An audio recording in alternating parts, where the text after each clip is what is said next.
It's Tuesday on Your View. Welcome to the show. I am Veronica Danikboy. With me, as usual, are my co-hosts. Ladies, good morning. Good morning. All things bright and beautiful this morning again. YK, good to see you this morning. Good morning. How are you? I'm very well. I'm good. Good. And you? Good. Happy birthday to your daughter. Thank you. Thank you. Birthday, yes, brother. so it was her birthday, and guess what? What? I did not speak to her throughout yesterday. How did that happen? No. She was so busy getting calls. So. She went out with her husband early in the morning. Okay. When I said, can I call? She says, I know she's on a train. That's how throughout the day. So I sent her a text this morning. See you, I didn't speak to you throughout. Which kind of daughter are you? So it has now confirmed that you are just the vehicle. The child will go and live his own life. That's it, right? They will live their own life. You can be shouting. So the reality is done now. And she's 33. But am I going to be saying you must call me on your birthday? No. Or I must speak to you on your birthday? No. She's living her own life. I've come to terms with it. I will face my grandchildren.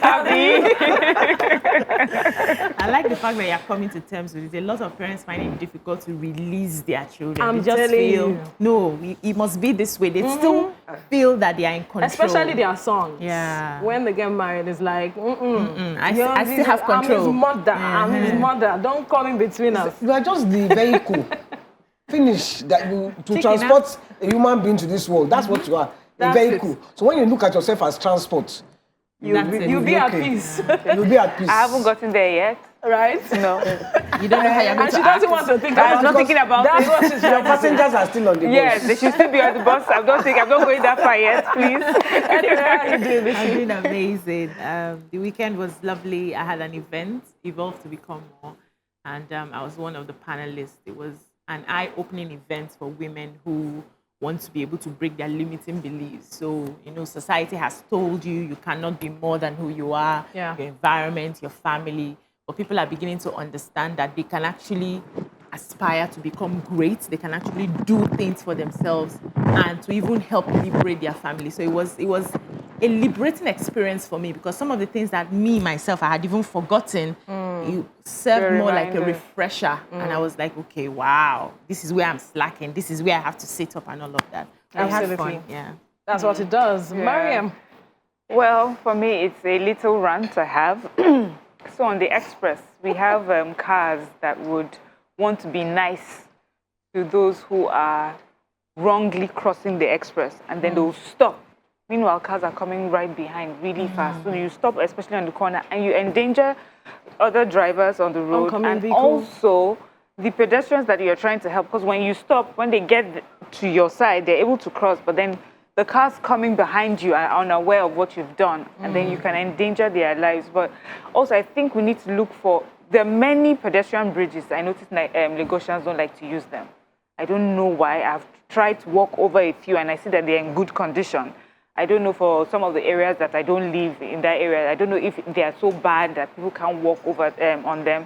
Then there are some express routes that there are no pedestrian bridges at all. And maybe government should look into building bridges over there. But it is really dangerous to everyone involved to just have people crossing the express route, people stopping to give them passage. Either that or they do traffic lights. Because I was thinking about it today as well when I was, because I stopped and then all the people were coming and there was a pedestrian bridge not too far away, but maybe a bit, this is at Beggar.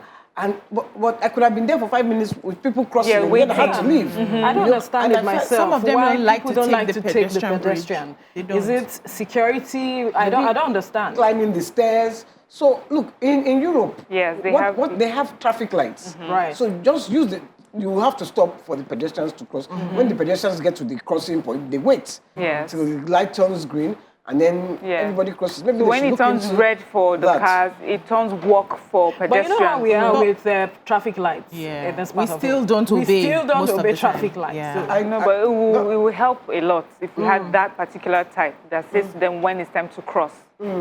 It will help. But the fact that we have bridges, shouldn't they use the bridges? Exactly. Shouldn't we make That's the people problem. use If we the don't use bridges? bridges, why would we stop Exactly. for traffic Tell lights, you a right? story. When I just left secondary school, then I was doing a job at Corona School, and then I was crossing the road, and the pedestrian bridge was beside me. They said, let me cross the Ikorodu road. They didn't even have all these partitions that they have now. Anyway, Oh, we have to go. Oh. No, wrap up quickly so that... I stood there for 30 minutes before I could cross. That was the last time I ever tried it. Bridge, I use it. All right, so we'll go on a break. We're already to a little bit time to look through the papers. Stay with us.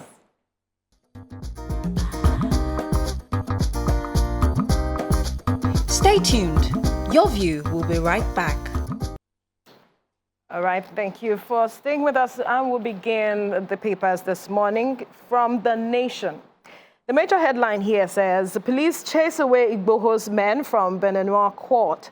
Judge sends agitator back to custody. And another story here says, Judge orders Kanu to remain in DSS custody. Failure to produce him pushes trial till October. Supporters arrested, freed.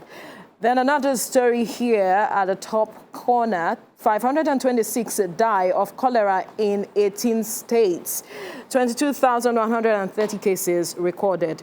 Then the U.S. report, 305,000 Nigerians are refugees, 2.1 million are IDPs. Buhari in UK on 2-week official medical trip, 2 soldiers, 60 travelers abducted. Who has the major story here? Okay, so yes, the police chased away Igbo's supporters.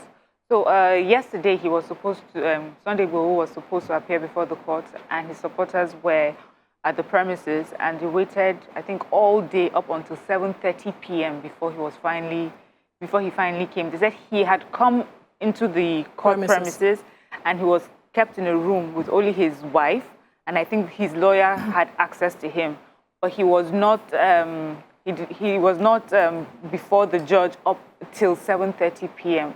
and his supporters were outside, they were waiting. They said after a while, a few of them got frustrated and maybe they were acting out. They said there was strong security presence there. Yeah. Eventually asked everyone to leave, but that his case was not heard as of yesterday and he was sent back into custody. I want to also take the Nnamdi Kanu story as well. He was supposed to appear in court too yesterday, but they said the DSS did not produce him.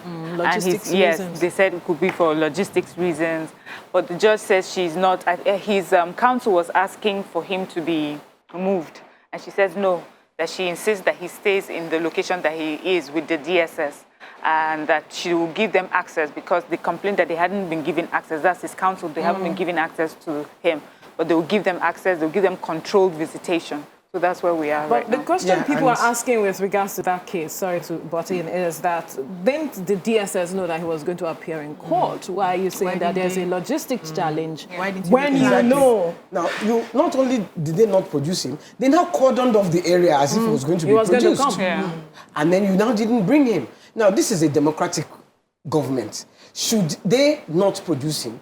We are in a democracy. This is not a military regime. Would it matter if they sort of had intelligence that there might have been some issue, like security issue? To me, it wouldn't matter. You know, of course, you would have prepared ahead. When the president is going anywhere, you prepare because of any unforeseen circumstances. That is what it is with this case. You know, he's a person of interest, so you prepare. That's and I think they need to be very careful because this is a very sensitive case. The world's watching. Everybody's watching. Exactly. And they have not adjourned the case till October 21. Wow. Yeah, but the court is saying that if there are any developments, because they are on holiday as it is, if there are any developments within this period, they can bring the case. Yes. Yeah. So who has any other US story reports? Here? An American State Department report has put the number of Nigerian refugees in other countries at approximately, they said 305,000. And we have over 2.1 million internally displaced persons in camps across the country. Million people. Exactly. Wow. So now the report is alleging that they are illicit, they call them illicit recruiters who happen to be family members, workers around the environment, community members who take these women out. They target women who are ready to travel, to go work. Everybody's looking for greener pastures, so they want to travel outside the country to work, and then they target them and they traffic them when they get there. So they said that there are some states that are very, prominent when it comes to that. Abia, Delta, Ebonyi, Edo, Imo, and Kogi states are majorly the ones that do the trafficking. And they said in a hotel in different hotels in Spain, about 80% of the prostitutes there are Nigerians. So this is a very serious matter that we need to look into. Now, one of the things that they mention is the fact that the National Agency for the Prohibition of Trafficking on Persons and other law enforcement agencies are not working together to curb this. So because some of their functions overlap, they're having issues. I think last week, it was also in the papers that security agencies are not working together, and that's why we cannot solve the problem of insecurity. I think we need to spell out what an agency is supposed to do, and where there's an overlap, we make it very plain so that you know what you make it easy for people to understand where their boundaries are. Exactly. When necessary.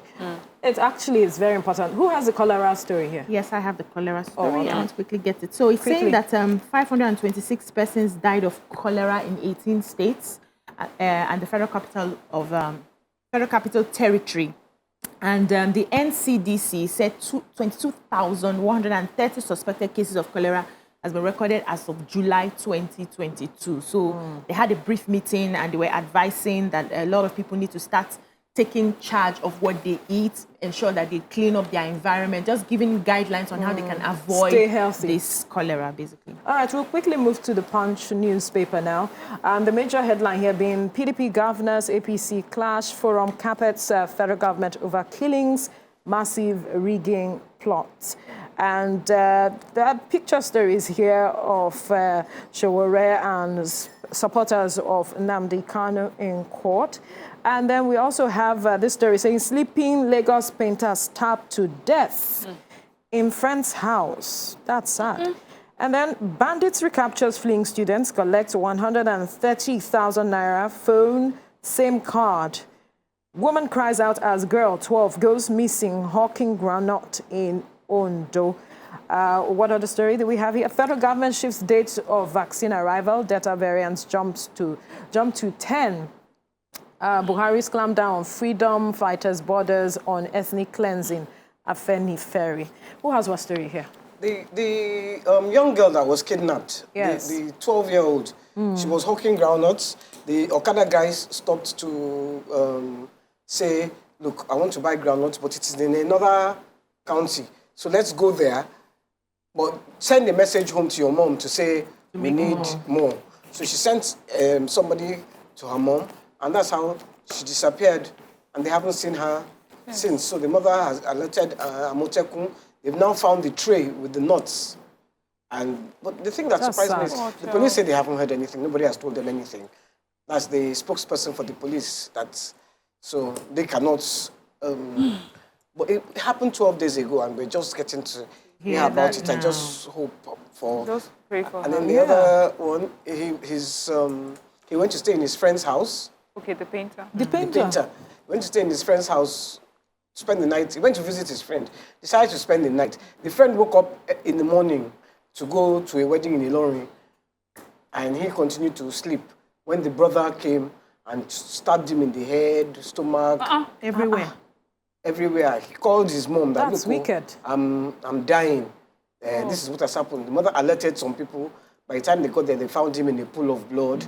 He wasn't dead. They took him to the hospital. They stitched him up, but they said something happened. He started foaming at the mouth. They actually carried out a surgery, and he did not recover well. He has lost so much blood, actually. Well. So while the mom was quickly giving her story, she said that they were friends, childhood friends. They've been friends for over 23 years, and they used to attend the same church, but they stopped attending that church, and then he had advised his son not to visit this guy anymore for whatever reason, but just kept going. Sad. Well, Asu is saying that all their talk about IPPIS, they are justified because, first of all, they're getting all sorts of different types of salaries. That can we imagine some professors getting as low as 80,000 naira, senior lecturers getting 25,000 naira, that's in June. Some lecturers were getting double salaries, some were not paid. So it's not resolving the issues they're talking about at the end of the day. Remember their end academic allowance for 2009, they're still being owed. So just everything is not working. So that's what they're saying. All right. So maybe IPPS is not for them. All right. Let's quickly go on a break. We'll be back. Stay with us.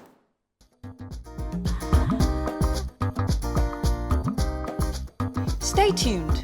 Your View will be right back.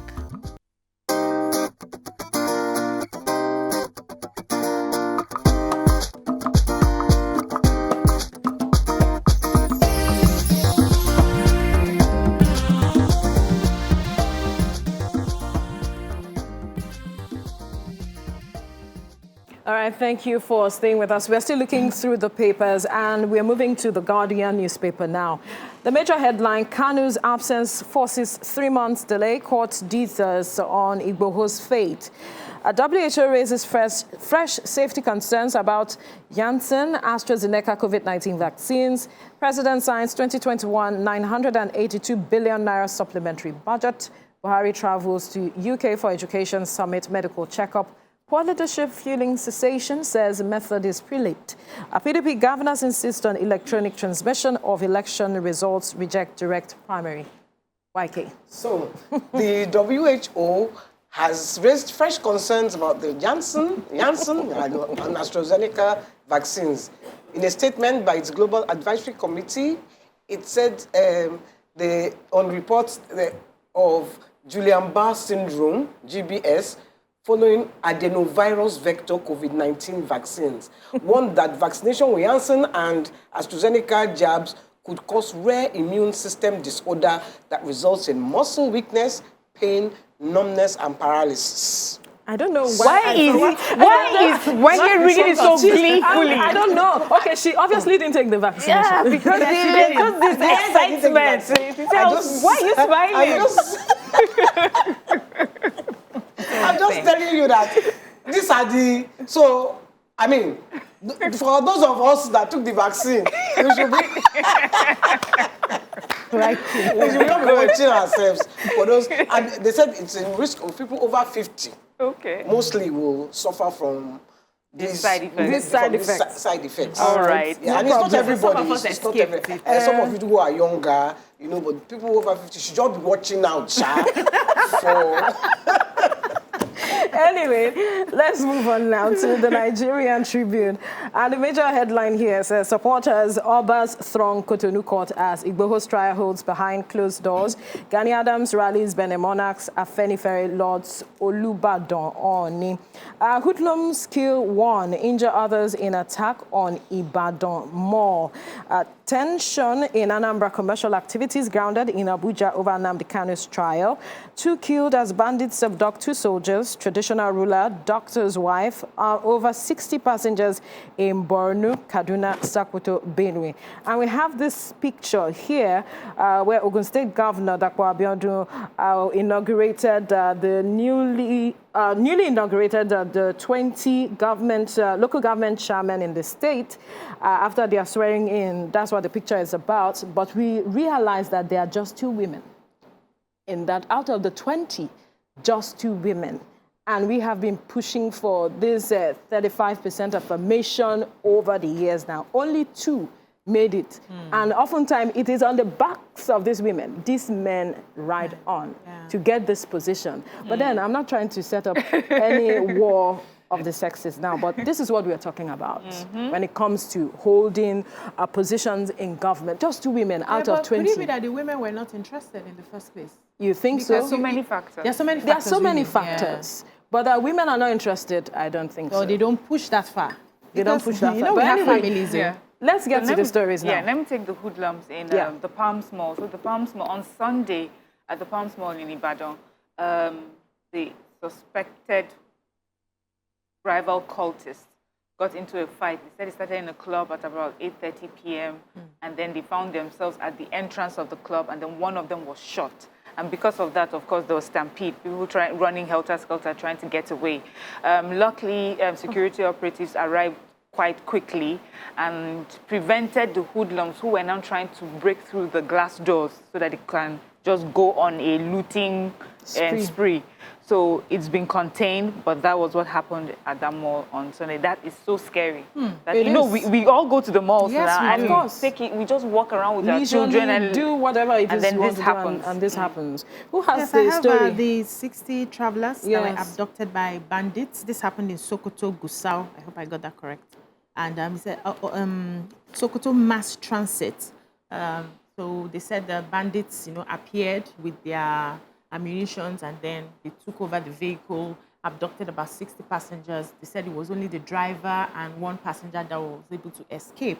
Also, in another village, a local chief was also kidnapped. He's 80 years. 80 years old. There were pockets of kidnap. And there was also another village. They said they had Wunogoronyo Road. At about 5 p.m. that day, they had gone there, stopped everybody from moving and killed 2 persons. So there have been incidents of violence and kidnapping in that area. And until now, the police is still saying that they are still investigating. They are still asking questions to find out what exactly happened. I think they should do more than just the investigation. And because I took that story in another newspaper, and it says the terrorists came out at 3 p.m. and they shot sporadically. Now, one motorist who escaped said all of them, they waited, and then when the bandits left, they quickly ran away, thinking that they were coming back for them. But the road transport people have said they are going to stop. Yes. They will go on strike. Flying down, they're going to go on strike. Right. Their lives are no more at risk. Their lives are at risk. Yeah. I mean, 60 passengers on that road. Why are there no security agents on that road? There were 3 buses. It happens on that road all the time. Those are the areas that a lot of persons like you have pointed expect that government will place security agencies to ensure the safety of lives and all of it. Anyway, to the Daily Trust now. Kanu to remain in DSS custody as Igboho's fate hangs. IPOB leader absent as court adjourns to October 21st. Then PDP governors ask National Assembly to entrench e-transmission of election results. 3 more students escaped from bandits dead in Kaduna, 4 actually. Police probe Kanu anti-graft boss as Assembly recommends sack. Pension assets now 12.66 trillion naira. Pencom, who has what story here? I have the 3 more students escaped bandits then in Kaduna. So actually 4. Because I spoke with our correspondent. Okay, good. 4. So, but the Daily Trust reports 3, and I also said 2 others. So it's saying that, remember the Bethel Baptist students? We know a few of them were released recently. So these 3 teenagers, they said they escaped from the camp and roamed through the forest for 5 days. They met a, thankfully, good herder who showed them the way out.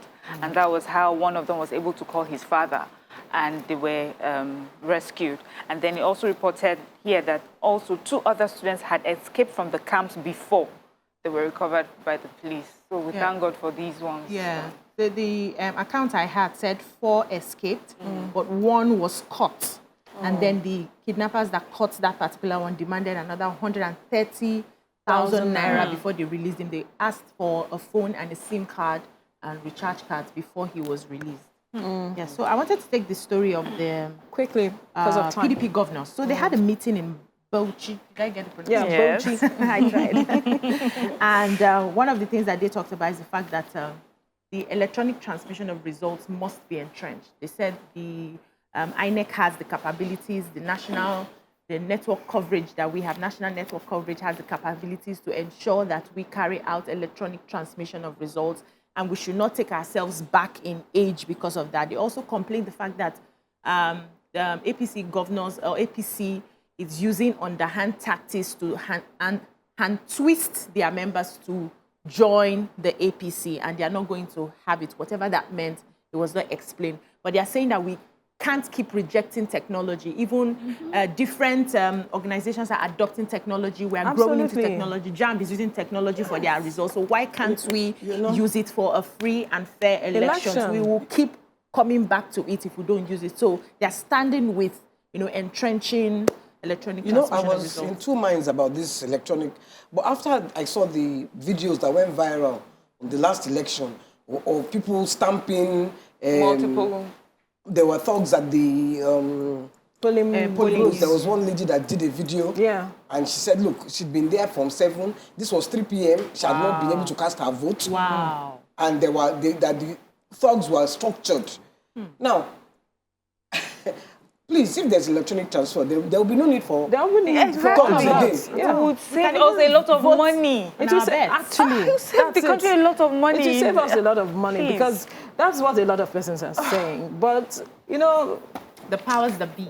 I don't know. Ready. You said the powers they are that not be. ready. And the government now, they are not ready. I know, it just means that need to I hate to cast aspersions on anybody, but that they are, because they have their own vested interest agenda, their own agenda. They have their own way that they want to conduct the elections. So obvious. As my daughter says, obvious. Anyway, we'll leave it here now. We'll take a break. When we return, we'll speak with persons from Alpha Meat Group. Stay with us.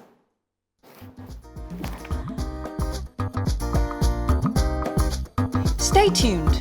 Your View will be right back.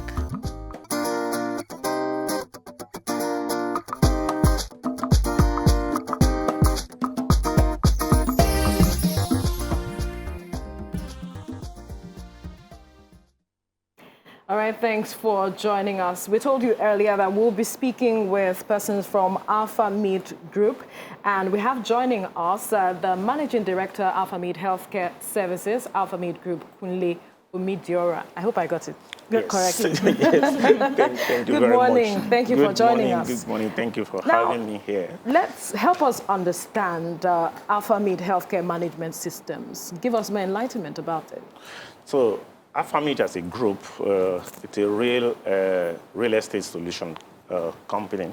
Right. And real estate cut across every sector, from healthcare to from healthcare to aviation to management of services to building structures for people, hospitality, and all those stuff. So for Alpha Meat Healthcare, we have come to fill in the gaps that we have identified in the healthcare space. Gaps about infrastructure, gaps about qualified personnel, gaps about availability of services to people. So that's what we do at Alpha Meat Healthcare. We manage healthcare as a business. We manage healthcare so that people can have access to quality care that is compared to anyone that you get in any other part of the world. Very important. So also, you've just recently launched your modular health care facility. Yeah. What is modular? We've heard modular refinery, but what's modular health care? So let me take it from this angle. The problem of healthcare services in this country, we can actually summarize it into three areas, which are called triple challenge in healthcare. We have problem of availability of healthcare services, infrastructure, and people. We have problem of accessibility because they are not available, they are not accessible.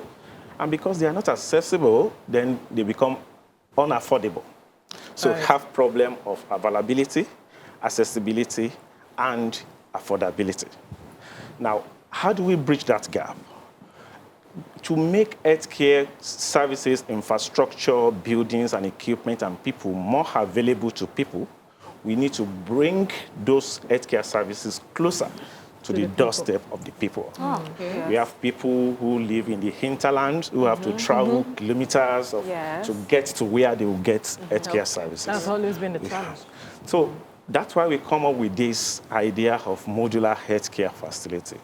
Modular in the sense that we have these prefabricated porta cabins that can house healthcare equipment that is they've been designed to replicate standard buildings. You can house healthcare equipment, you can house healthcare professionals, and they are actually transportable from one place to another without having to remove anything from inside the porta cabin. And we can take this closer to the people. Anywhere you have a road, you can actually transport a healthcare facility and locate one there. Inside these estates that we have, we can actually bring one to you instead of building bricks and mortar. Yeah, so but how does that solve the problem of a shortage of personnel? Because you still need personnel to run the modular. Yes. The equipment that we have provided in those facilities also includes what we call telehealth infrastructure, telemedicine. You have, so in the hinterland, because we have problem of infrastructure, there is no lights, there's no water, professionals don't want to go into those places to go and work. So we have now provided the telehealth infrastructure inside this modular porta cabin that healthcare professionals who are in the city centers, in Lagos, in Ibadan, in Ife, can immediately come on the screen and attend to Virtual. virtually. They can attend to people. Inside the modular healthcare facilities, we have equipment to do your blood works. All laboratory investigations can be done. We can do ultrasound scan. With technology, we have something that is called tele-ultrasound. You also have a radiologist join you remotely and carry out those investigations. The result of those tests that have been done, X-ray, laboratory investigations, can be uploaded into a secure cloud platform where that doctor who is now going to attend to the patient will have access to all those results. So they already saw your results and they're asking you questions, try to match it with the result of those investigations and then provide a solution. So if you need further assistance, that can be provided. Let me also add that what we have also packaged with it is what we are called electronic pharmacy. So we have agreement with some companies who run chain of pharmacies. So when you are registered, we get the address of where you are located. Right. When that doctor has completed the consult with you and need to raise a prescription, it's actually sent to the location that is nearest to where you live, where you can pick it up or they have it delivered to you. Okay. How do you intend to drive this, get stakeholders to adopt this? So we are working with all the stakeholders in all sectors. First of all, this facility was unveiled on 23rd of June. And we are grateful to have the Vice President of the Federal Republic of Nigeria commissioning the facility. He was actually represented by the Senior Special Assistant to the President on Sustainable Development Goal, Mrs. Adejoke Orelope Adefolore. We are also partnering with Lagos State government. In fact, this is an opportunity for me to actually appreciate profusely the Honorable Commissioner for Health and the management of the Bagada General Hospital, who actually gave us a platform to let people see what we have. So what am I trying to say? We are partnering with people across all sectors, governments, the private sectors, SMEs, because it can be used in not only to provide healthcare to people now, for people who want to start their own business.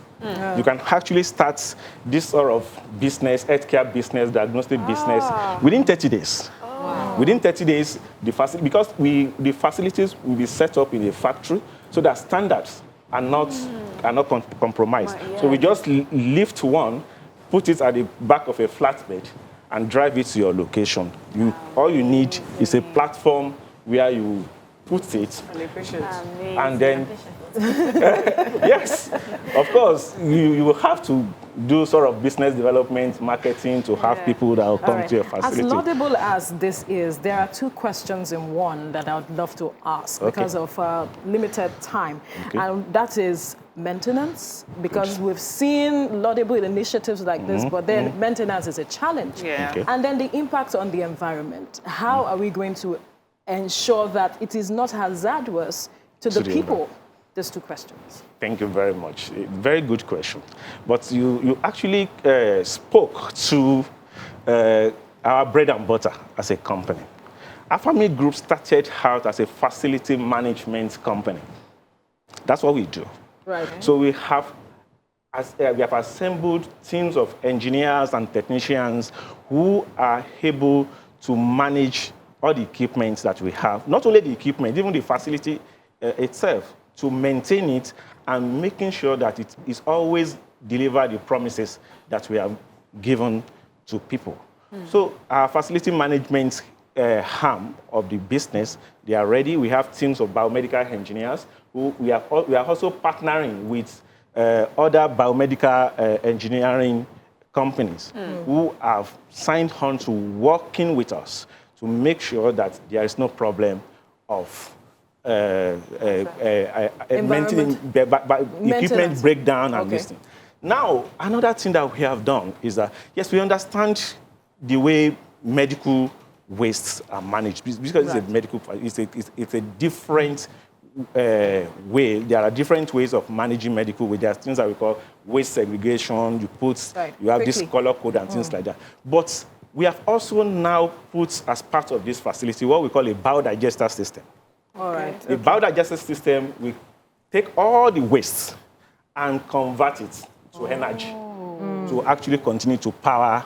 So it's not going to have any form of And environment. that's a fine place to leave the conversation. Okay. There we have to go now. We have to leave it at this point because we need to take a commercial break. But we must thank you, Managing Director, Alpha Mid Healthcare Services, Alpha Mid Group, Kunle Umidiora, for your time. I'm sure a lot of people are interested and will go search for more information on this. Thank you so much. Thank you. Right, we'll take a break. When we return, our conversation continues here. Stay with us.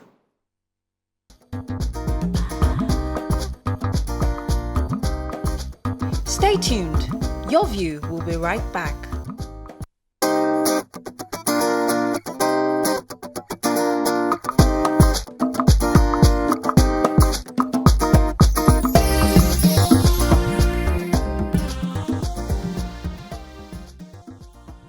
All right, thank you for staying with us. Now, we want to talk about something that is quite disturbing. It has generated a lot of reaction.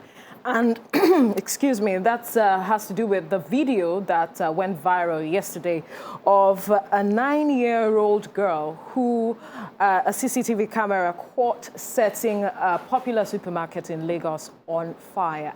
And that has generated a lot of reactions from a lot of persons, including parents. Some have called her all sorts of names. Some people say she's a witch. Others say that she must have been sent. Others say that perhaps it is bad parenting. I wonder what you think it is from your perspective. But then let's ask the ladies. For me, it is premeditated. For a 9-year-old, that's a lot. How do you walk straight? If you watch that video, she didn't stop anywhere else. No. She went straight for the location of the gas and the gas cooker, picked up the lighter, was looking if anyone was coming. And she set, she lit the fire, left, and was checking if the gas was burning, if the fire was burning, and she came back again to watch. Wow. And you tell me this is really, nobody sent her, and that is just a 9-year-old, and perhaps this action is coming from a movie she watched? I don't think so. I don't think so. Yeah. And some other persons have said bad parenting.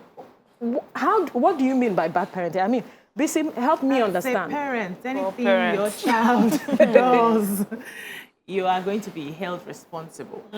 That's the cross that we bear as parents. Whether you have taught them or not, whatever they do outside, people would call you.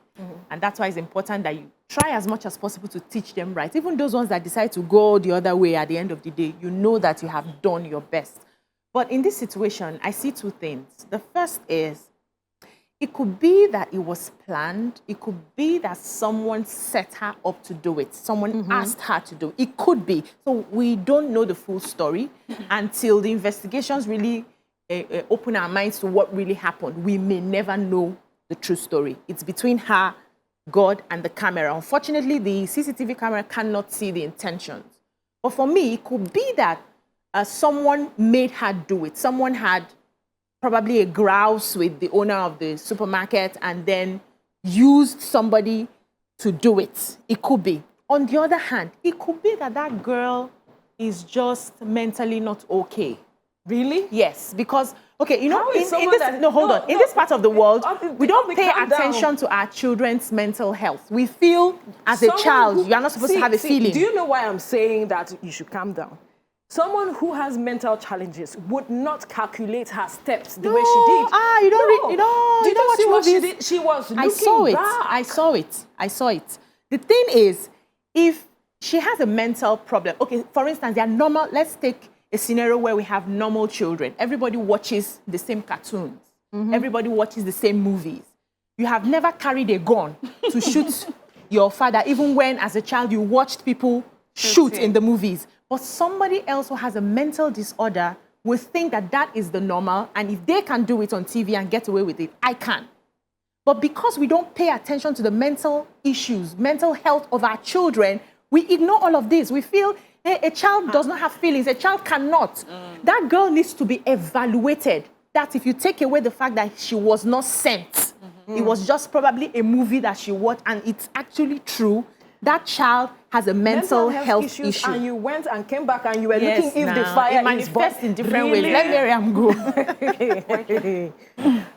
Miriam, go first, because I want to take it from another angle. All right, Miriam. Okay. Take it from that angle. Okay, my angle is also that for determining if it was premeditated, if someone sent her, we'll leave that to the police to investigate, but I don't think that is. I think it was a 9-year-old with probably some, with excesses.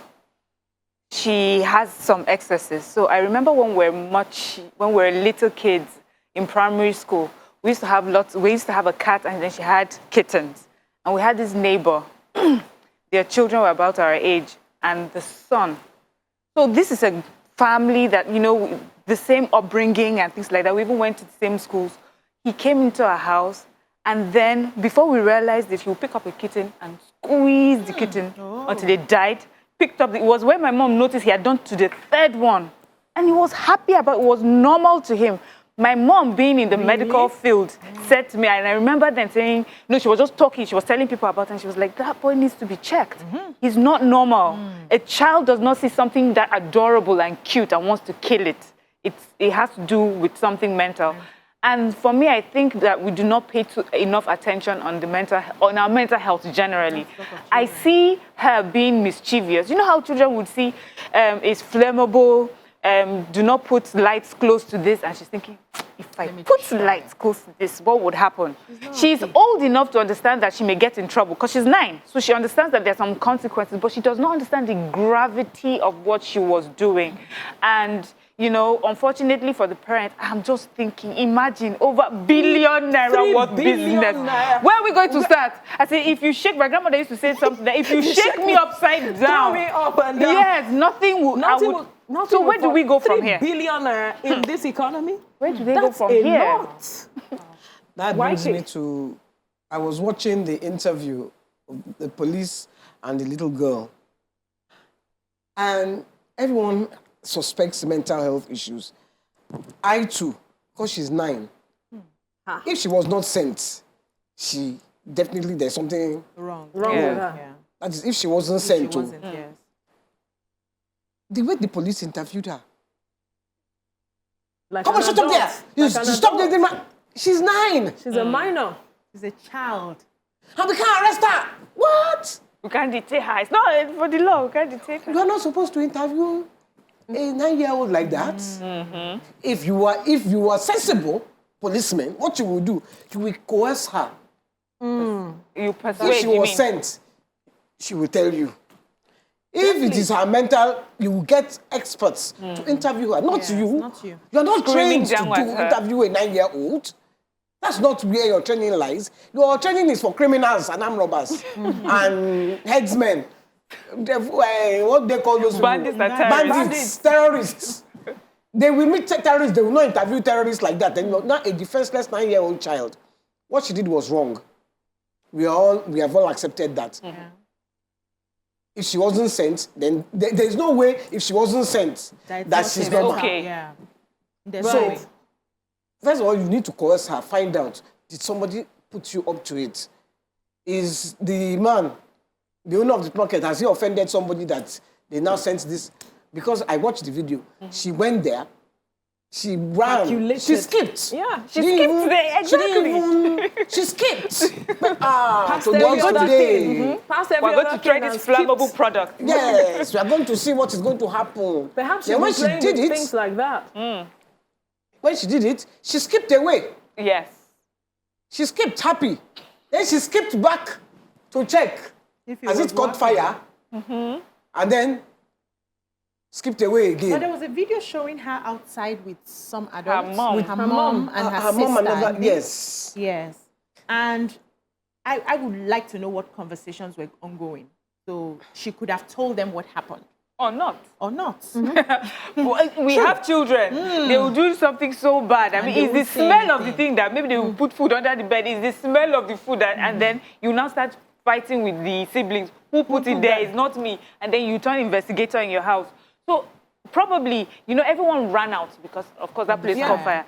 So I can imagine, because the mother actually did look, she looked clueless, like, what's happening? And then she now grabbed her children, let's go. Not realizing that she was carrying the perpetrator with her. Oh, Lord. Wow. I wonder how she's feeling now, because it's a lot. Parents need to understand and pay attention to their children. That's the lesson here for me now, because... So some people have talked about children who love attention and that they will do anything to get gain attention. Are you serious? So we have children like that. Yes. Because they're not mentally, they're not that they're not grown, they're not mature. So they don't really understand some deep consequences or gravity of some of the actions that they take. And for them is that they have gotten your attention. So you have children, we have your children who are constantly in need of your attention. It's important that we give them some attention, teach them that sometimes you get it and sometimes, and we need to talk. So I was thinking that when this video came out, is this something I can show my children? I don't want it to be like I'm encouraging them, that look at ideas that look at what a 9-year-old could do. But is it something you can show your children to teach them? Let's see what the investigation will come up with. We are all assuming, but parents need to pay attention to their children. They need to pay attention and... All right. Okay, you need to go. I need to go. Let's take this break. When we come back, we'll talk more. Stay with us.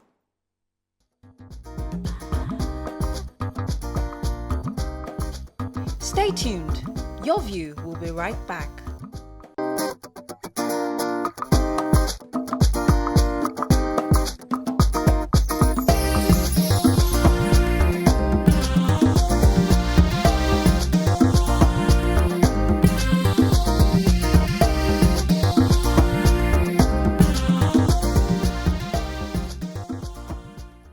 Thanks for staying with us. Now, in preparation to 2021 budget proposal, the Ministry of Economic Planning and Budget will be having a consultative forum scheduled to start from the 28th of July through 29th, 30th, and then the 3rd and 4th of August 2021. Now, this forum, which gives an opportunity for citizens, residents of Lagos State to let the government have their inputs and recommendations into the budget preparation against next year, as well as create an avenue to report the projects and programs executed based on outcome of the last consultative forum. Joining us on the show now to discuss further is the Honorable Commissioner for Economic Planning and Budget, Lagos State, Samuel Egube. Good morning. Thank you for joining us. Thank you. Good morning, Veronica. Right. Now, let's understand the rationale behind this consultative forum for the budget. Okay, I think we just need to have the perspective that governance, first and foremost, belongs to the people. And therefore, at periodic moments, those who are in government must give an account, and it's the basic system of accountability. The second thing is that in addition to giving an account for the people, it's important to facilitate the participation of the people in governance. Mr. Governor did say when he was campaigning that power belongs to the people, but it goes beyond the ballot boxes. It goes deep into participating in governance. So I think it is the role of government also to encourage the people to participate. Like I would normally say, you don't love the people the way you think they should be loved. You love them the way they want to be loved. Absolutely. So you always have to calibrate and recalibrate and realign your understanding of how you are reading them to just be sure that you're on course. But at the same time, accounting back to them for what you all agreed at the previous consultative forum to say, this is what we've done, these are the challenges we're facing, these are what we are doing to overcome those challenges. That's the idea. That brings me... No, she has an... Okay, sorry. Yeah, so I wanted to ask the extent you use the feedback gotten from each consultative forums, because I know that you do this almost on a yearly basis. How far do you go with the feedbacks you get from the forum? So it's a process. You take the information which you've received, Then we communicate to the respective ministries and agencies to say, this is what the people are saying. These are the concerns they've raised. These are the things they say they want, right? Don't forget that the entire team's agenda came out of that kind of consultation. It did not come out from Mr. Governor's head just like that. He had to consult with the people, and basically this is what they say they want. Now, we will have a bilateral session during the budgeting process where we basically just calibrate to be sure that what the people are asking for are in the respective budget of the ministries. But this is not the only engagement that will happen. The House of Assembly will also have a stakeholders meeting as well. The idea is that you can't see Lagos from one set of lenses. And we will then engage the House of Assembly again in that budget process to say, look, this is what we heard from the people. This is what we think the budget should look like. These are the priorities, the way we see it. And they will say, yeah, we agree with you, but we had this and this that you seem to have missed out. And we'll look at everything. And that process then ensures that the things are captured in the budget. Now, of course, the budget is that bill, that law that actually says how we will allocate resources in the course of the year. Yeah. So if it's not in the budget, it's difficult to implement, except it is coming from external investment, from external sources, which doesn't come into the budget protocol. Okay. So many people will tell you that, you see, when it comes to government, we don't want to get involved. They don't listen to us anyway. They don't implement anything that we've asked them to. So in what ways are you trying to make sure that, you sort of change that thinking and assure Lagosians that it is okay to be part of this forum and give your input, and then you will see it being implemented? Okay, so when you deal with a society, everybody have different sets of paradigms and different sets of belief systems. From a principle standpoint, there is no government that wants the people to say no to them. So, irrespective of how you see it, the government must respect the people. I also say that the people in every way are truly more powerful and more resourceful in terms of how much resources they have. Because what does government really have? Government has a small percentage of their income in taxes. So maybe about 75, 80% of the resources that the people have in a state is still with them. And government needs to encourage them to make that investment. They will not make the investment if there's no trust, if there's no transparency. So we in Lagos are a leading light in the areas of transparency and accountability. We are audited regularly by the World Bank based on whatever criteria they fixed, and we always scale the hurdles. But beyond that, it's the people of Lagos that would, again, say you are transparent enough or you are not. And all of these forms of engagement, we hear what additional information might they need, what level of additional transparency do they require. I publish every quarter the performance of the state as it is in the budget. We have periodic briefings, ministerial briefings to the state. We have an office in cabinet called civic engagement, who by definition and rule goes into the various segments of the society to ensure that information goes out. But it is beyond giving out information. It also goes to how we perform. It also goes to how you listen.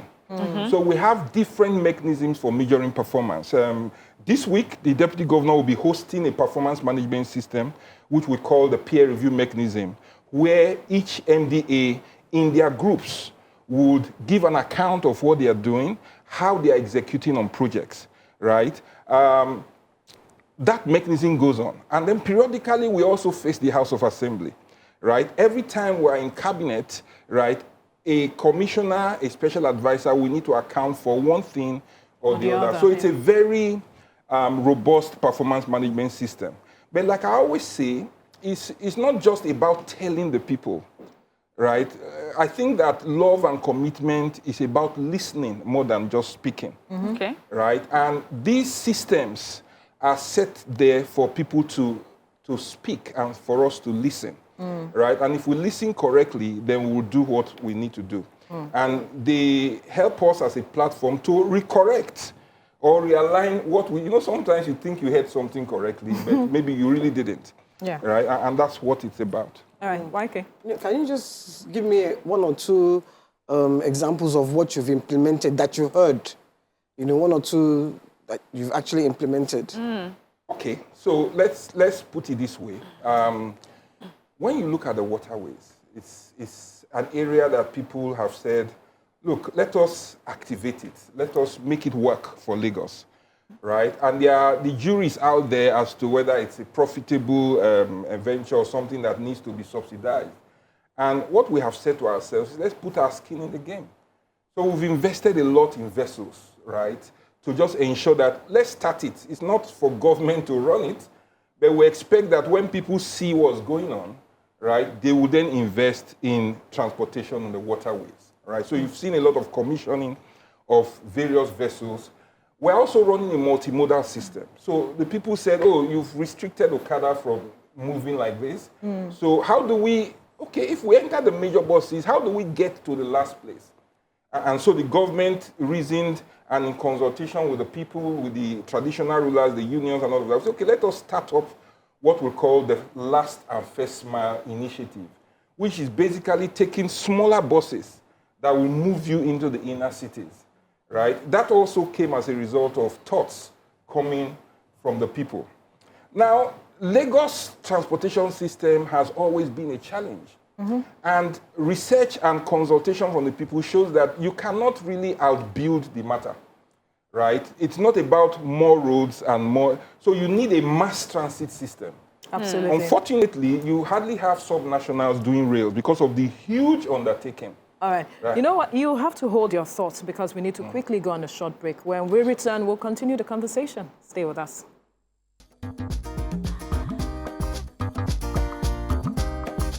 Stay tuned. Your View will be right back.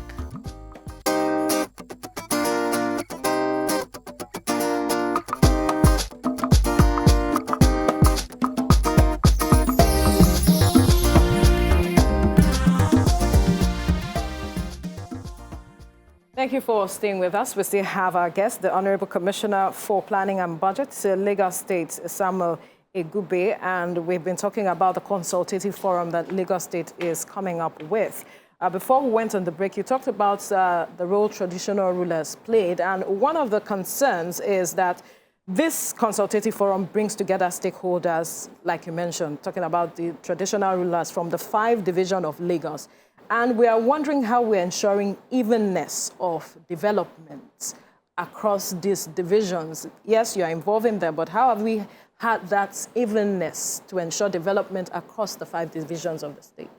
Okay, so you try to bring about evenness, but certainly development comes in different ways in different areas. I mean, if I want to put an airport somewhere, I can't put it everywhere, right? So we always have that conversation. I mean, the entire process ensures that no one is left behind.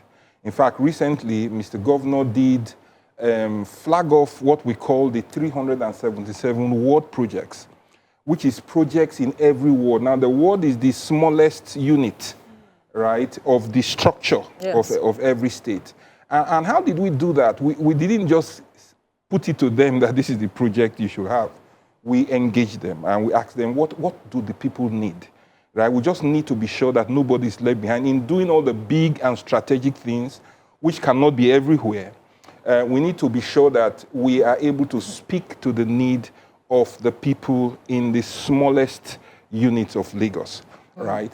Now, that, of course, is balanced by the fact that in cabinet, you have people from different divisions of Lagos in cabinet, right? In the House of Assembly, you have people who represent different constituents.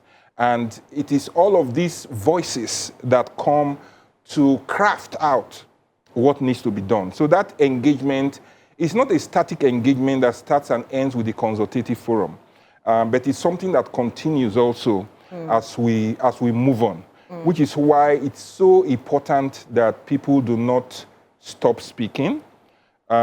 People continue to speak. Right. And I think that it is that accountability that helps everyone build better and correctly. Maria? An appraisal of Lagos State, giving all the consultative forum, the feedback you get, how would you compare the past and present, and what do you think the future holds for Lagos State? We've made a lot of progress. One of the things I was being interviewed recently, and to say, look, what is unique about the budget, the 2021 budget, and I said it is the leadership of Mr. Governor, the audacity, the size of his mind to dream big. I mean, we couldn't have imagined that we will be streaming out 2 rail lines to try and bring it to completion. When that is complete, and it will be completed within the next 2 years, we'll move 32 million people every month. It will cut their journey time by 50%. It will come with 10 bridges, or what we call overpasses. It will completely change the landscape on the route of those rails. That is extremely significant.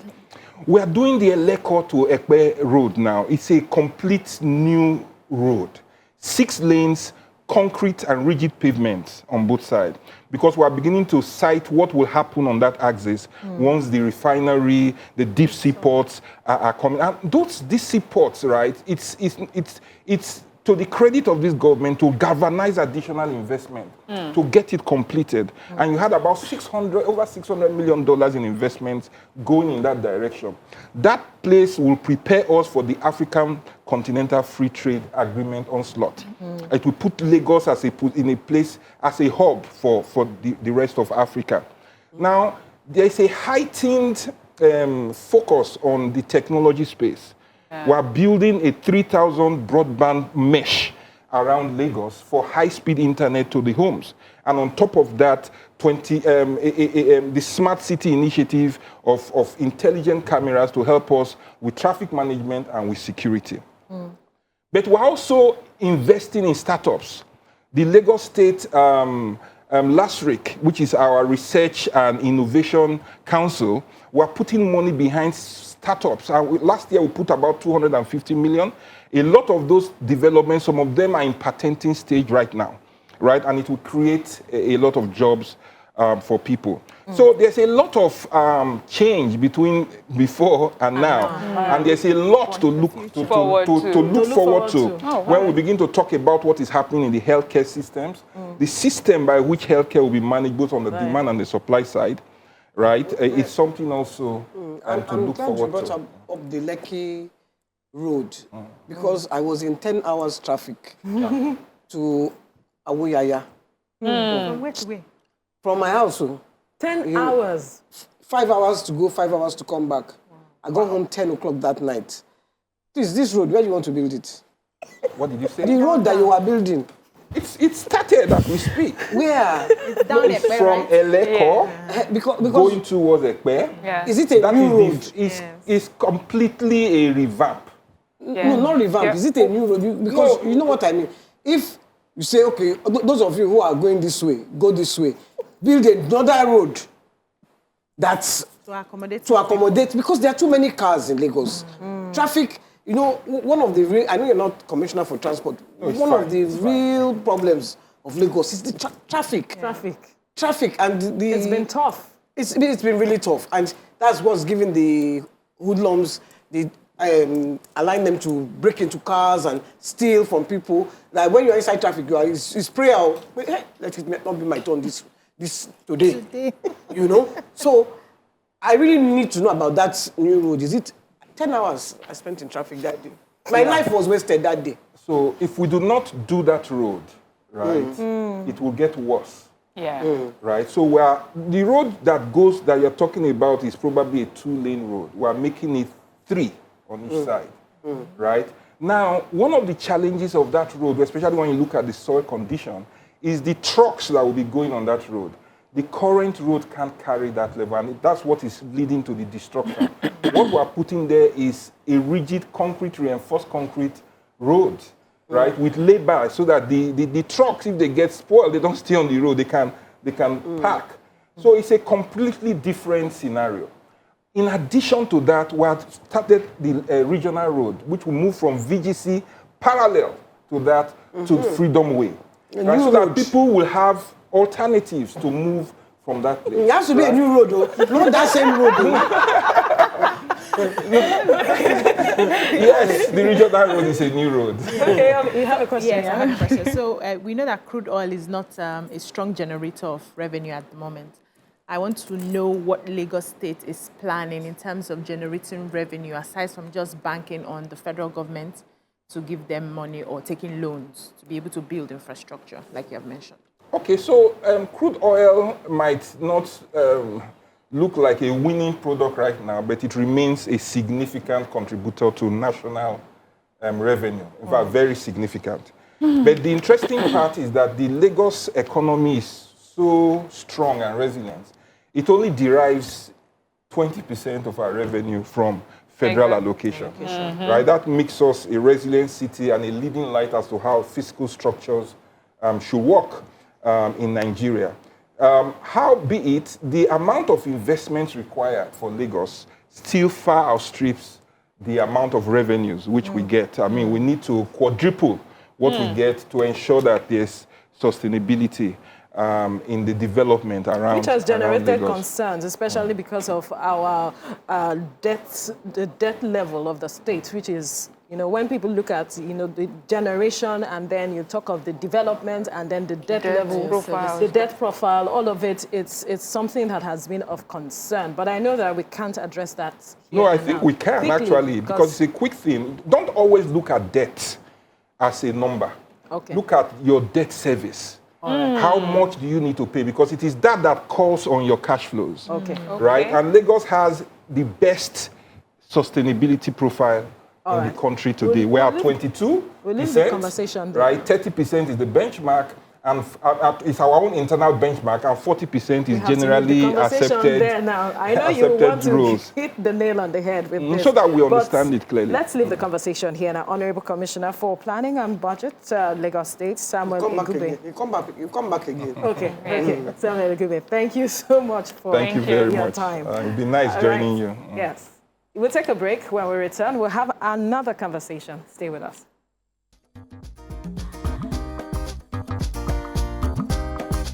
Stay tuned.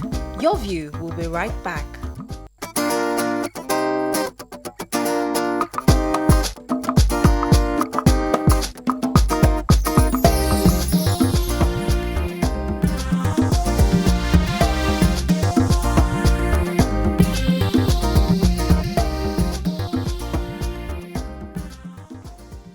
All right, thank you for staying with us. Now, male fertility is any health issue in a man that lowers the chances of his female partner getting pregnant. About 13 out of 100 couples can get pregnant, and there are many causes for infertility in men and women. In over a third of infertility cases, the problem is with the man. Interesting, because in this part of the world, the woman bears the burden. But joining us to talk about this is a gynecologist and the Chief Executive Officer of Nordica Fertility Center, Dr. Abayomi Ajayi. Good morning. Thank you for joining us. Good morning, Veronica. It's my pleasure to be here. Now, like we were saying behind the camera, we always find that in this part of the world, the woman bears the burden. But now from statistics, 30% of what we see happen, over 30%, is the man. Help us understand this. Yeah, well, I think it's a cultural thing, okay? Yeah. Actually, you're kind when you say 30%, because it's actually when the man alone is responsible is 30%. When you take when the man is contributing to infertility, is up high as about 50%. Wow. So we know now that men contribute equally, if not more, to infertility than women. So put to better perspective, what male infertility constitutes? Well, yeah, male infertility is the inability of a man to get his wife or his partner pregnant. So, and there's so many reasons why that can be so. Okay, if we look at it from the point of view of, okay, let's look at production to when it's transported, to the quality of what is actually produced, then to the lifestyle factors. Because really and truly, I think if we're not going to say anything on this program today, one of the things we need to say is lifestyle. That is a major contributor to male infertility. why I'm even wanting to talk about it is because it's also the only reversible cause of male infertility. Yeah.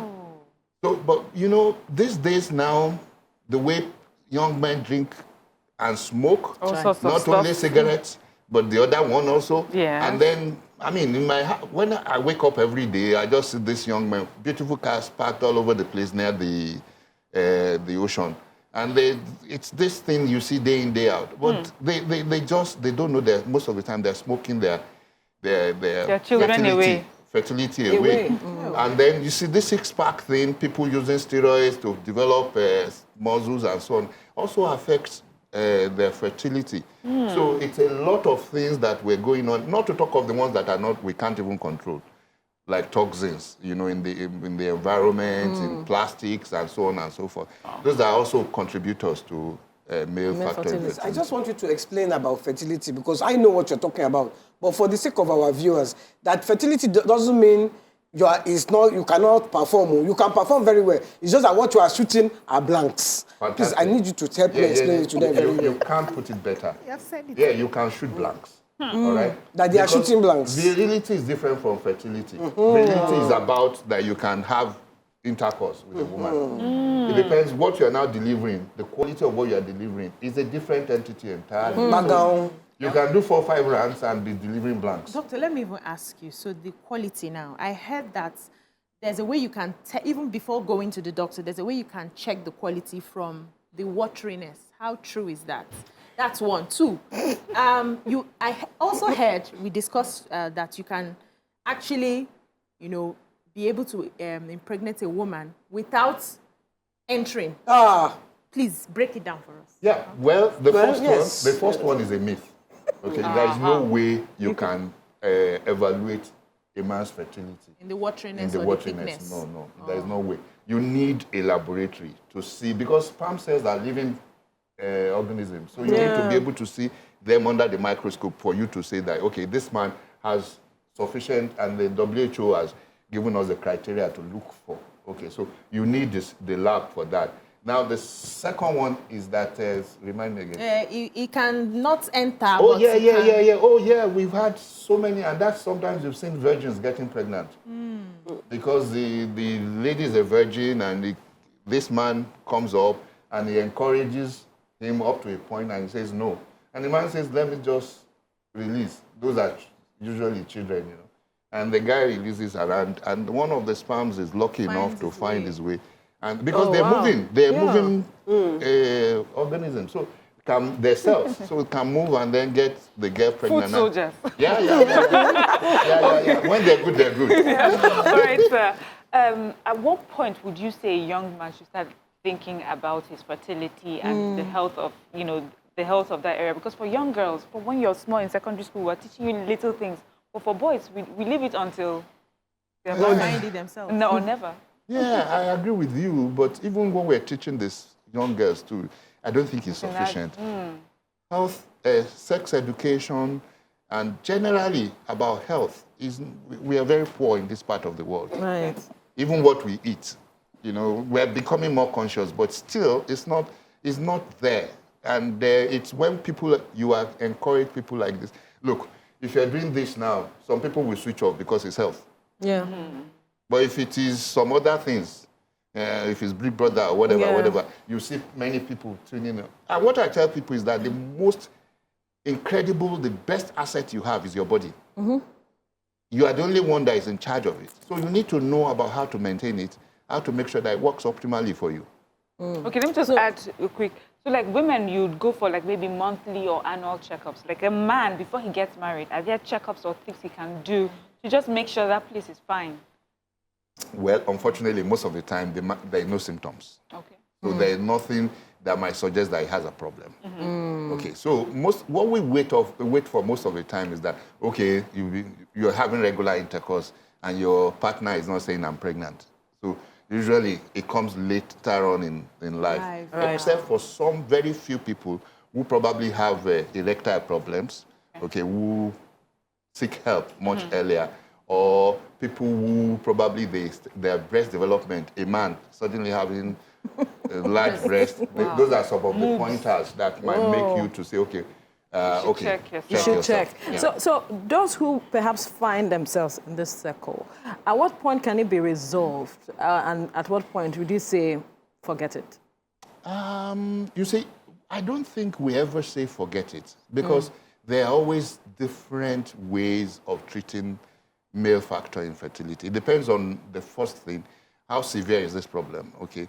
For some, it's not very severe, so we can even do what we call the first thing sometimes is timing. Are they really having intercourse at the right time? Okay. So we can do what we call intrauterine insemination, which is just taking the sperm, preparing it, and injecting it into the woman. Okay. Very minimal technology involved. Okay. So when now we talk about IVF, okay. For IVF also, there is no number of times that you can attempt. It's a decision the two of you need to make. I've seen people who got pregnant at the 17th trial. You know, I've seen people who got pregnant at 11th trial. And I've seen people who after to say, you know what, we're not doing this thing again. So there's so many things, but you know, there's a lot of improvement even with that in IVF technology now. There's so many methods that we're using to achieve pregnancy, because we are also seeing that even from, I think most of the learning that we're having is actually from IVF. You know, what IVF has done to us is not just treatment, but also now that you can watch the gametes develop outside the body, it's telling us a lot of things. We're beginning to see the importance of the male, even in reproduction. We did not know so much about that before. We just thought once the sperm can fertilize, that's the end of it. But now we're beginning to know that it's a lot more than that, because there's a genetic component of it that you can even get. There's some tests now that we're doing that we were not doing before. Right. We call, for example, we call one DNA fragmentation index, which is even very, very new, which we are now doing. We can see now that when men have this, when this is very high, even if they get their wife pregnant, the rate of miscarriage is much, much, much higher. It's high. So those are some of the things. And cigarette smoking, all these things also contribute to that. All right, quickly before you ask your question, we have a caller from Lekki. Go ahead with your contribution. Okay, good morning, everybody. Good morning. Please, doctor mentioned one thing now, very, very crucial, about male. You mentioned something like men developing a breast or something like that. Yes. That has something to do with fertility or something like that. Yeah. And secondly, that men cannot be checked, you know, through their sperm count and what have you. Yeah. To know whether they are fertile or not, or they can impregnate. Yeah. Please, I would like you to elucidate more about it, please. All right. Thank you, Hassan. Yeah, because a man is not supposed to develop large breasts. So that immediately shows you that the hormones are not, they're playing some tricks. Yeah. So you need to see the doctor quickly about that. So it's not that he's chopping life, because they think it's their chopping life. So the thing is coming out. It's all together. It's a package. Sometimes I hear that, that sometimes the development of breasts is to do with male menopause. Because people don't really talk about male menopause. The menopause too?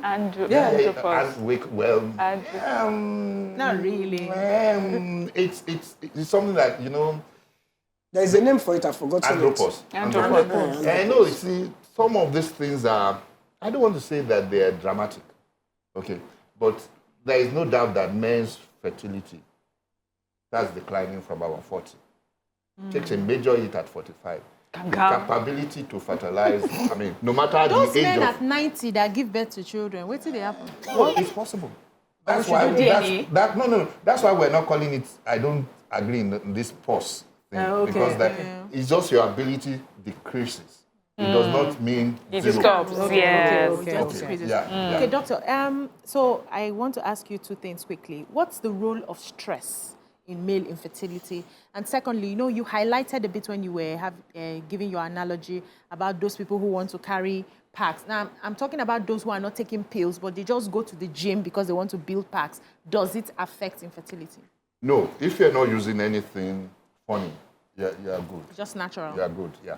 Okay. But the second one is stress. Stress is to be blamed for almost everything in this world. So the problem most of the time is to differentiate between what is causing what. Oh, all right. You know, stress definitely is bad for for even our well-being. Yes. So, and affect, of course, it can affect almost everything. All right. Erection and everything. We have a caller on the line again. Perhaps you want to make a contribution. Please go ahead. Morning. Good morning. Good morning. Yeah. Good morning to the doctor. I'm Alkali from Kaduna. All right, Alkali. All right. I'm a first-time caller, though. Welcome to the show. Welcome to the show. Thank you. I actually wanted, because I have a similar problem like that too. But the problem is, I've noticed that when you want to undergo these clinical trials and everything, it's extremely expensive. And just the doctor rightly mentioned, it takes someone could go for that trials for more than one, twice, 10 times before it works out. So, but you see, that will even discourage one from undergoing that. Yes, exactly. All right. So, what advice? I think I need advice on that. Okay.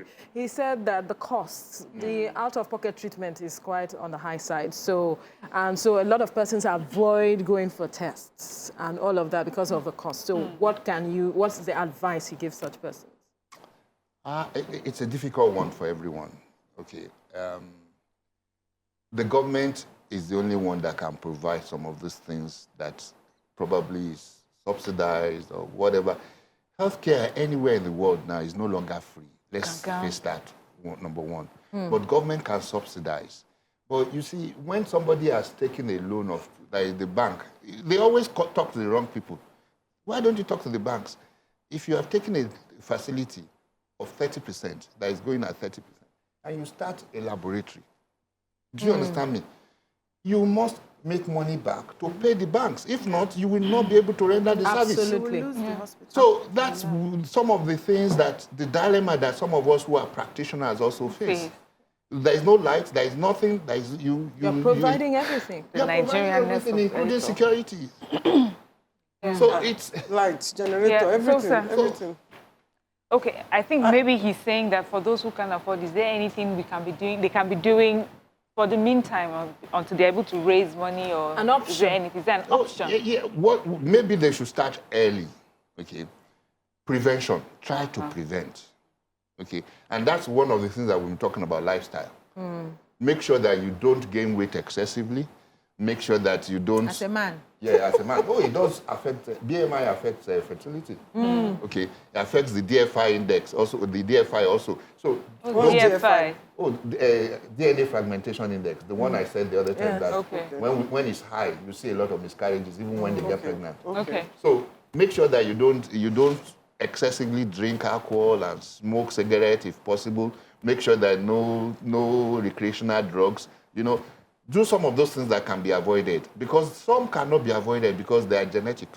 Yeah. Right. So the ones that are genetic, you probably don't have any influence on that. But the ones that are lifestyle related, then you can. So you said them. You asked me. You said something before that made me curious. You talked about you put the sperm under a microscope. We know that the books that we have read, you see the thing swimming. Yeah, so when you put it under a microscope, you don't see anyone swimming. Just no, they swim. No, that's if it's blanks, right? If they are blanks. There's nothing. So when you see the microscope, there's nothing swimming. No, nothing swimming. We have a call. Okay. 12% of the men that I've seen are not zero in the clinic. Wow. Whoa. Let's quickly take this call. Let's quickly take this call, please. We have a caller on the line. All right, go ahead with it. Good morning. Good morning. Yeah, good morning, doctor. Yeah. Good morning. Yeah, I want to ask you a question. The IVF, how long does it take? Because people run IVF under mostly, but especially twins. Because normal twins come 8 months for delivery. And if you run an IVF, maybe if the pregnancy is very disturbing, how long is it took to come out? Maybe in terms of premature or whatever. First, I want to ask you another question. Is there anything wrong somebody to make love regularly? Or is there any effect or a DNA effective of that. But please educate us of that IVF, because IVF is very heavy in the sense of like 99% of people who do IVF need twins. What they normally do, the IVF of like triplets, I believe that it may come out from like 7 months, because I had the twins. And I had the twins. All right. So my twins. Thank you so much. Together. He wants you to address the issue of IVF. He said normal twins, 8 months, but out of IVF, I don't know what is normal and what is not normal. IVF are normal babies, so it's the same. I'm just trying to put it word for word, what he said. Veronica, I know. So he's saying the normal birthing of twins, that is, takes 8 months for him, and he had twins. And then for IVF, sometimes there's a challenge, 7 months. So he wants to understand if there's any issue. That's the issue. No, the IVF it's not the issue. See, one of the things that we're doing now in Nigeria, which is very unfortunate, is that we're trafficking in babies. Yeah. And that is giving a lot of coloration to so many things. So many people say they've done IVF, and they've not really done IVF. They buy the babies. So Wow. IVF babies are normal babies. They stay the same duration in the uterus like babies conceived on the bed.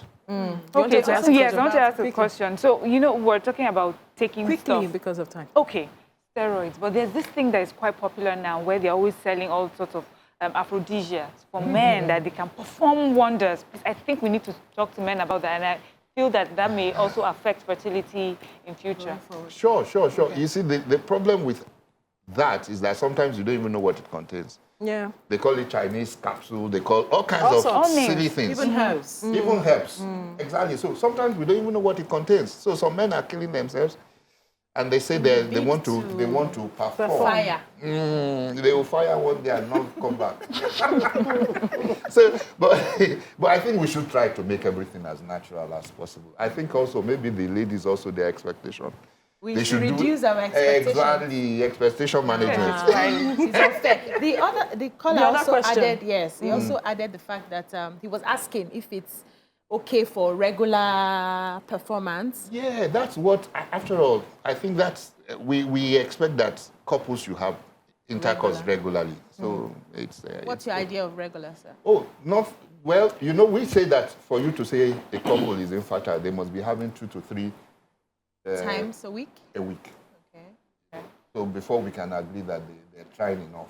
Okay. And what about There's one important information you were about to give us, where you were talking about the percentage of people that you see in your office. And I was asking what age group would you say they No, we actually clumped them together. We looked at 990-something sperm samples. 12% of them were zero, complete zero.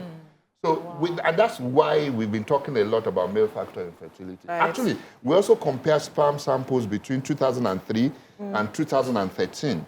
We saw a decline of 37%. Whoa. Lifestyle. We now extended it to this year. It became 40.7 decline from 2003. But the most alarming was the motility, because the most important characteristic of sperm is the ability to move. Between 2003 and 2013, it was 5-point-something%. Between 2003 and 2021, 20% reduction in motility. They are not moving. They are not swimming again. It looks like just conventions have to change their thing from fruit of the womb to the seed of the loins. Well, the good thing is that we don't try to differentiate between the two, because it's still the same. It takes two to tango. But it's a lot. It calls for concern. Thank you so much. Thank you, gynecologist and the Chief Executive Officer of Nordica Fertility Center, Dr. Abayomi Ajayi. Thank you so much. Thank you, sir. We have enjoyed having you, sir. Thank you, sir. Pleasure is mine. Thank you for having me. Now we know about swimming and not swimming. And not swimming. That's all we can take on today's show. And See you DFI. tomorrow and have a great day. Bye for now.